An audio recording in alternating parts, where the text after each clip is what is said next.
Olá pessoal, estamos aqui retomando a análise dos problemas de mecânica quântica do livro do David Griffiths, né? Então aqui nós estamos com o problema 1.8, que ele pergunta para a gente o seguinte, ele cria a seguinte situação, né? Suponha que você acrescente uma constante V0, né, a energia potencial aqui por constante eu quero dizer que independe de x, né? Seja independente de x. Isso que o Griffith fala, né? Bem como do tempo também, de t. Então, na mecânica clássica, isso não muda nada, né? Mas na mecânica quântica, né? Tem diferenças, né? Na mecânica clássica, uma fase na função apenas faz um deslocamento espacial, né? Desloca, mas a função é a mesma. Se ela é uma equação de segundo grau, ela se mantém como uma equação de segundo grau, por exemplo. Ela pode começar num ponto diferente do quando a fase anterior, só desloca. Será que na mecânica quântica essa relação atende do mesmo comportamento? Né? Vamos ver. Ele também quer saber, né, mostre que a função de onda adquire, né, um fator de fase dependente do tempo, que é E elevado a menos I V0 vezes T dividido por H cortado. Então, que efeito tem isso no valor esperado de uma variável dinâmica, no caso? Variáveis dinâmicas são aquelas que o sistema vai evoluindo no tempo. Então, ele quer obter essas duas relações, né, que ele vai envolvendo o que a fase faz, uma fase do tipo exponencial, como está aqui apresentada, que tipo de efeito que ela causa no valor esperado de uma grandeza dentro da função, e no caso, entender como que uma fase se comporta no mundo quântico. Então, temos aqui o problema em si. Né? Então, primeiro nós temos que fazer, né, no caso aqui a suposição que essa função de onda psi, né, ela deve satisfazer a equação de Schrödinger. Então, eu quero uma função de onda que atenda ao mecanismo de Schrödinger para a descrição de um fenômeno. E aí, sem a utilização de um potencial, no caso, um potencial V0. Então, seria uma função de onda sem ter esse acréscimo de potencial. Então, está aqui essa equação de Schrödinger mais geral possível. Né? Está aqui o operador energia, né, que atua sobre o momento, que a gente chama de hamiltoniano, sobre a função de onda. Isso é igual a menos h cortado sobre 2m vezes a derivada de segunda ordem em relação a x sobre a função de onda. Isso é o operador energia cinética, mais o potencial vezes a função de onda. Então, aqui está a equação de Schrödinger. Então, eu quero uma função de onda genérica, mas que satisfaça essa equação, que é a equação de Schrödinger. Bom, o que a gente quer aqui encontrar, né, seria resolver, né, o caso em que, se você tiver psi de zero, né, com esse potencial, né, vamos chamar, toda vez que a função de onda tiver incluído o potencial V0, a gente vai chamar a função de onda de psi zero. E aí, então, você tem agora uma nova equação de Schrödinger que envolve IH cortado, nova equação de Schrödinger não, perdão, a mesma equação de Schrödinger, só que com uma outra solução, que seria uma outra função de onda, que é essa que inclui o potencial V0. Então fica aqui o operador hamiltoniano atuando sobre essa função de onda psi0, o operador energia cinética que atua sobre a função de onda psi0, mais o potencial que inclui o potencial V0 vezes a função de onda. Okay? Então tem aqui a nova cara da equação de Schrödinger com a inclusão desse potencial. Né? Fica claro para nós aqui, né, a gente pode fazer essa afirmação de que a função de onda seria igual à função de onda anterior, que seria o caso genérico, vezes uma fase. Sendo que essa fase tem essa característica aqui, e elevado a menos i v0t sobre h cortado. Como é que eu faço essa proposta, dizer que a função é esta? Basta você fazer com que ela faça com que a equação de Schrödinger geral se transforme nessa expressão. Então, vamos ver, se eu pegar aqui o psi e multiplicar essa quantidade, né, eu posso me perguntar assim, né, que quantidade eu incluo aqui dentro do psi que faça com que esta equação que está aqui, né, eu estou destacando aqui, né, essa equação de Schrödinger, se transforme nesta. Então, por tentativa e erro, né, você pode até descobrir essa expressão. E aí você pode propor lá, olha, se eu colocar essa exponencial, isso vai acontecer. Veja só, do lado esquerdo da equação de Schrödinger.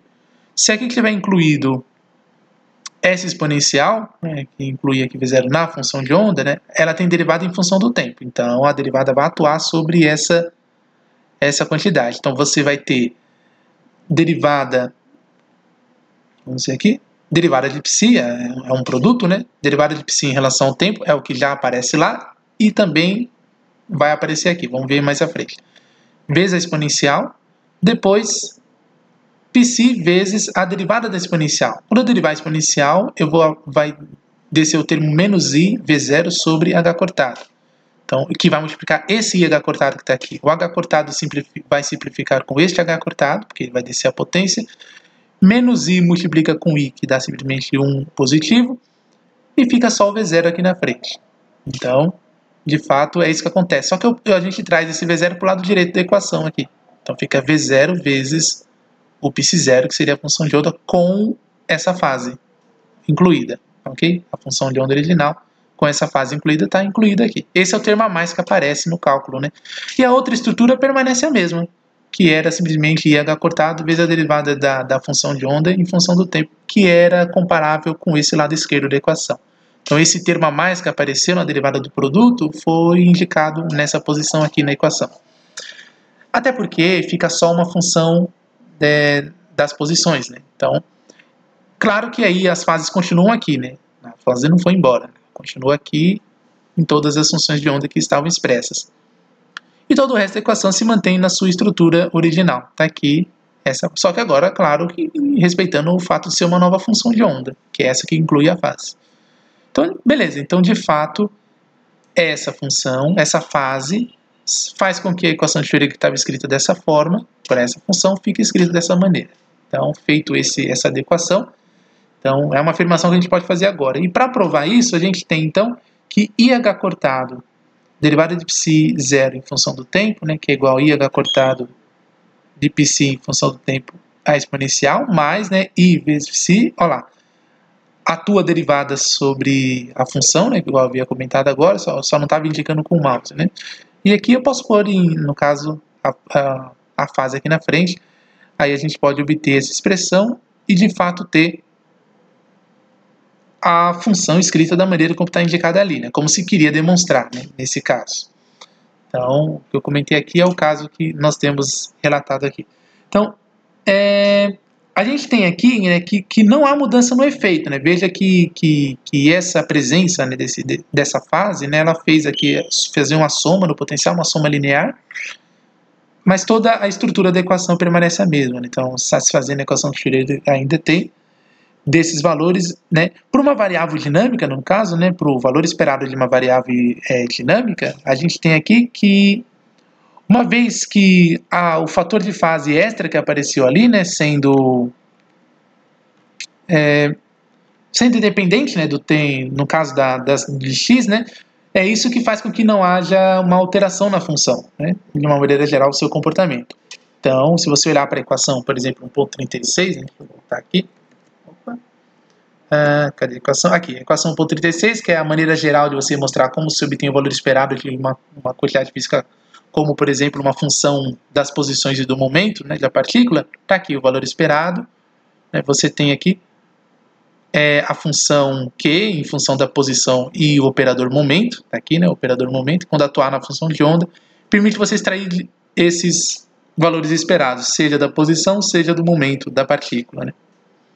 Essa estrutura da equação 1.36 é interessante porque ela se comporta como uma receita para nós também, do mesmo jeito que já havia aparecendo os outros casos ali. Quando eu quero o valor esperado de uma grandeza física qualquer, basta eu fazer o quê? A rigor é pegar essa grandeza física, multiplicar pela densidade de probabilidade ao quadrado e integrar em toda a região do espaço. Só que se eu tratar, por exemplo, de uma função como eu estou descrevendo aqui, eu posso organizar da seguinte forma. Isso aqui é uma notação, por exemplo, né, que eu posso escrever, a gente verifica, né, que no caso da posição, né, a função da posição ela é apenas uma função, como a gente pode dizer, simplesmente uma função em si. Então bastava a gente pegar a função e multiplicar pela densidade de probabilidade, integrar em toda a região do espaço, não tinha problema. Se tratando do momento, a maneira como o momento linear é definido em mecânica quântica é em função de operadores. Então, na verdade, quando a gente calculava só o valor esperado da posição, eu não estava chamando atenção aqui, nos exemplos anteriores, de que, na verdade, x seria um operador. Ele é uma operação matemática que atua sobre a função de onda, que extrai a informação do momento, da posição da partícula. Quando fala no momento, isso se torna evidente, para que a maneira de você obter o momento linear em mecânica quântica é você fazer uma derivada no espaço, uma derivada em função do espaço sobre a função de onda. É isso que faz você obter o momento da partícula, a menos dessa constante h cortado sobre I, né? No caso aqui, é o que garante você ter o momento linear da partícula. Então veja, na verdade, o que nós estamos tendo aqui é que temos que fazer para o valor esperado de uma grandeza física, de um operador, nós temos que fazer a integral dessa maneira aqui. Sempre levando em conta que eu tenho que primeiro extrair da função de onda o observável, que no caso aqui é o momento linear, ou mesmo a posição da partícula, e depois multiplicar pela densidade de probabilidade, que vai ser o complexo conjugado de π com π propriamente, da módulo de π ao quadrado. Então, essa ordem é importante ser respeitada, porque eu tenho que primeiro extrair o observável via operador, no caso, operador no momento e operador de posição, e só depois é que eu vou efetuar o cálculo de integração efetivo com a função de onda e a sua complexo conjugado, que é a densidade de probabilidade integrada em toda a região do espaço. Então, isso é importante e relevante. Então, a gente chama esse mecanismo aqui, algébrico, né, de fazer esse procedimento, de sanduichar o operador que você quer extrair um observável, obter um valor esperado, né? É isso mesmo, tá? A expressão é essa mesmo, sanduichar. O que nós chamamos de sanduichar? É você pegar o operador momento, por exemplo, e o operador posição, e ele está sanduichado pelo complexo conjugado da função de onda e a própria função de onda. Tá vendo? Então, essa regra, essa receita ajuda a gente a sempre saber como extrair o valor esperado de uma grandeza. Então, nos casos anteriores, o x ficava sempre colocado à esquerda do complexo conjugado da função de onda com ela, né, que era, a gente costumava escrever valor esperado da posição, escrevia como sendo x, né, que seria a posição, vezes, né, a densidade de probabilidade integrada no espaço. A gente tinha essa liberdade porque x era um escalar, ele era apenas uma função que não atuava sobre a função de onda, ele não era uma operação que precisava atuar sobre a função de onda, apenas um valor numérico. Então ele podia vir à frente do sanduíche, né, desse sanduíche entre π complexo e o π, ok? Por isso que a gente não chamava atenção. Mas aqui, agora, com a definição do operador momento linear, é preciso manter essa organização. Sempre entre π conjugado e π tem que ficar o operador do qual extrai o observável. Só depois que você extrair o observável é que você, de fato, vai efetuar a integral com o valor escalar, né, que vai sair aqui, que vai ser o P, né, o momento linear. Aí sim, o momento linear pode vir à frente da função e aí fica P vezes módulo ao quadrado da função de onda integrado em x, que é o valor esperado do momento linear, por exemplo. Tá bom? Então, essa é um cálculo recorrente, uma estrutura de cálculo que sempre vai ocorrer também em mecânica quântica. Isso aqui é bem geral, vai para todos os casos, mesmo se a gente estivesse lidando com altas energias. Bem, aqui nós temos então, para descrever o problema, né, então a gente tem que supor aqui, como a gente estávamos tratando, que a função ela atende a essa relação e permite a gente obter então o valor esperado para qualquer grandeza.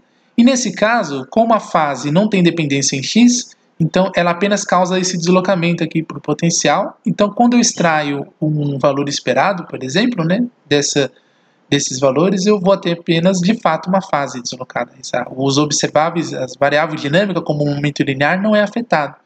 O momento linear vai ser obtido aqui, né, porque sai do operador de energia cinética. Aqui apenas causa um deslocamento no potencial, não altera, tá vendo, a estrutura da função, apenas um acréscimo de energia, é isso que seria essa fase, né? Então há uma soma de energia potencial que vai deslocar esses valores, mas não vai alterar os observáveis dinâmicos, né? Pelo menos a variável dinâmica não é alterada, como o caso da energia cinética, ok? E muito menos aqui à esquerda, que seria a energia total do sistema. Então a energia total do sistema só vai aumentar não em função da dinâmica, sim o aumento da energia total do sistema só vai aumentar em função do acréscimo externo, né, de um potencial, que seria uma perturbação que você estaria causando na expressão. Então era isso que ele queria que a gente tanto demonstrasse do ponto de vista algébrico, que de fato, e constatar que não há essa variação. Então, se a gente voltar aqui só para se situar no enunciado do problema, né? Então ele estava perguntando, né? Então ele queria saber, né, que você tinha que supor, né, que há um acréscimo de uma constante V0, né, a energia potencial, seja, por uma constante que quero dizer independente de x, bem como do tempo, então esse precisava ser garantido, senão seria dinâmico também, né, esse processo. Então, na mecânica clássica isso nada muda, né, mas na mecânica quântica também não acontece a mudança, tá bom? Então, de fato, a maneira como esse potencial foi incluído, como ele é apenas uma constante, não houve alteração também para a estrutura da função. Ele quer que mostre que a função de onda adquire um fator de fase dependente do tempo. Isso é um fato, né? Porque para incluir aquele potencial somando, teve que incluir essa fase na função de onda, né? Então, não teve jeito. Essa fase tem dependência temporal. E ele quer saber que efeito isso tem no valor esperado de uma variável dinâmica. Então, não tem nenhuma influência sobre a variável dinâmica, ok? Porque aí ele só afetou a energia total do sistema. Houve apenas um deslocamento, ok? Então, é isso que eu precisava mostrar hoje para vocês. Então, até a próxima.